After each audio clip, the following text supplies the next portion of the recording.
$100 or so. It's been surging the last couple of weeks. Just look at that graphic there, and expectations we're likely to see Bitcoin miners back. A larger software upgrade, easing worries that we'll see a split in the cryptocurrency. Seema Modi explains. If you own Bitcoin, listen up, because a big change is potentially coming your way. Bitcoin is set to undergo a major software upgrade that, if successful, could ultimately create two different Bitcoins. That's Bitcoin, the current one, and the new Bitcoin Cash. While the goal of this upgrade is to increase network capacity and make transactions more efficient, not all Bitcoin investors are supportive, leading to confusion and concern around the fate of the cryptocurrency.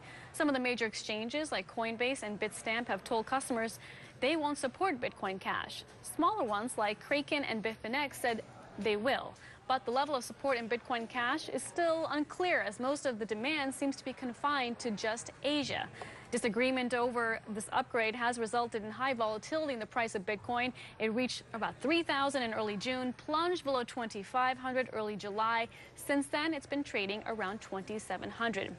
The new Bitcoin is already trading in the futures market at around $300. So which one should you invest in? Well, we're not sure yet. Most established funds like Blockchain Capital remain bullish on Bitcoin, and that could quickly change if Bitcoin Cash, though, starts to gain popularity.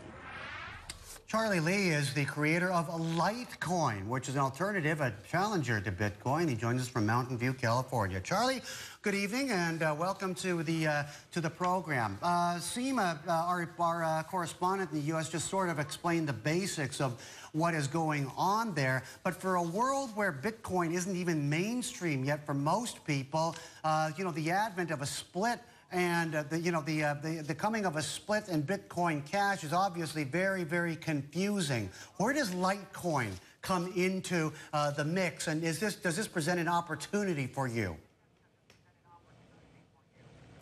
Litecoin is one of the alternative currencies to Bitcoin. It's been around for 6 years now. So Bitcoin Cash, or Bcash I like to call it, is kind of just spinning off of Bitcoin right now. So it's basically creating another alternative currency, and it will compete with all the other alternative currencies out there. So I don't see it really as a threat to Litecoin, and it's causing more confusion for Bitcoin than anything. Right. Why, with all these with all these different choices out there, and people are learning more and more about cryptocurrencies, and I'm sure many people watching today are learning about Litecoin for the first time. Why are there so many cryptocurrencies? Does each have their own domain? Does each have their own appeal? And is there room for so many? Is there room for more? Yeah. So Bitcoin is written with open source software, so it's easy for anyone to fork the code and create a new currency. But most of these forks won't be really used as currency. I see a future where there's only going to be a handful of coins that will be used as currency. The rest will be more like for fun, for like a token kind of coin. For fun, for token, you mean so basically it's just a novelty. What would you put in the which of the cryptocurrencies among us would you put in that category, which you predict, which you foresee will become novelties and nothing else, and what is actually going to be what has a chance of becoming a mainstream transactional currency among the masses, not just a select group? Currently, I would say Bitcoin, Litecoin, and Ethereum are like the top 3 currencies that are used for mainstream. In terms of like token, there's a lot of fun token out there. There's one that was created a few years ago called Dogecoin that has a picture of a dog on the coin, and it's kind of just like a entry-level currency for people to play around with and to send tips to other people. Right. Okay, I'm sure, and pet lovers, I suspect, and dog lovers in particular, might really go for that one. Why would somebody, give me a sales pitch here. Tell me why, as somebody considering transacting in cryptocurrencies, not because I choose to, let's say not because I'm dying to, but because I want something, and Bitcoin is the preferred currency of exchange, but Litecoin is also an alternative. Why would I go with Litecoin and not Bitcoin? Are transaction costs less? Is the digital ledger, is the blockchain ledger more accurate, or what?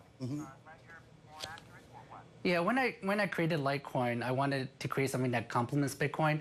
So just as so Bitcoin is kind of like digital gold, and I see Litecoin as digital silver. So just as in old days where people use gold and silver as currency, in the current in this future where cryptocurrency will be used, people will use Bitcoin and Litecoin as money, just like they use gold and silver as money.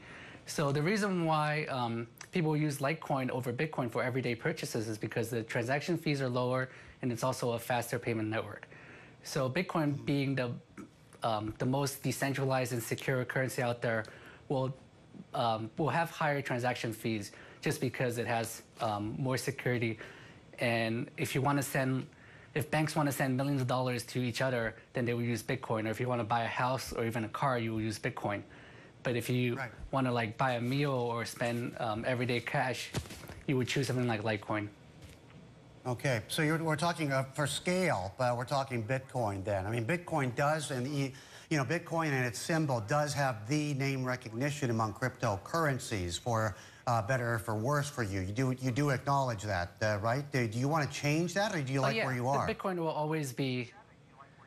No, I mean, Bitcoin will always be the major cryptocurrency or virtual currency, and will be the one that everyone knows about. But I want to help make Litecoin be up there with Bitcoin and be used by everyone daily. But Charlie, do you fear, right now the regulators, treat cryptocurrency still with a relatively light touch because they're trying to see where it really goes before they start regulating the heck out of you. However, that position is changing somewhat. I'll give you one very salient example, and that is the SEC has pronounced ICOs, or initial coin offerings involving Ethereum, saying that that's going to be under their domain, that they have a lot of the virtues of initial public offerings. So do you fear, or not, if not fear, or are you at least aware that regulatory oversight may actually come into play very, very soon, and you may have to start answering to these agencies? And what would that mean to the development and the take-up of Litecoin? Regulation has always been expected. Since like the DAO ICO last year, people have been doing a lot of ICOs and raising a lot of money. So I totally expected the SEC to come in and declare some of these to be securities. So I think that's fine. It's going to create a lot of volatility in these ICO tokens, and it's going to put some fear into people launching new ICO tokens just willy-nilly. But I think its regulation is good overall. Try to get more of the scams and the hackers and thieves out of this market. All right. Charlie, thanks for joining us today, okay? Best of luck. I'll be watching with great interest the development of Litecoin. Charlie, the creator of Litecoin.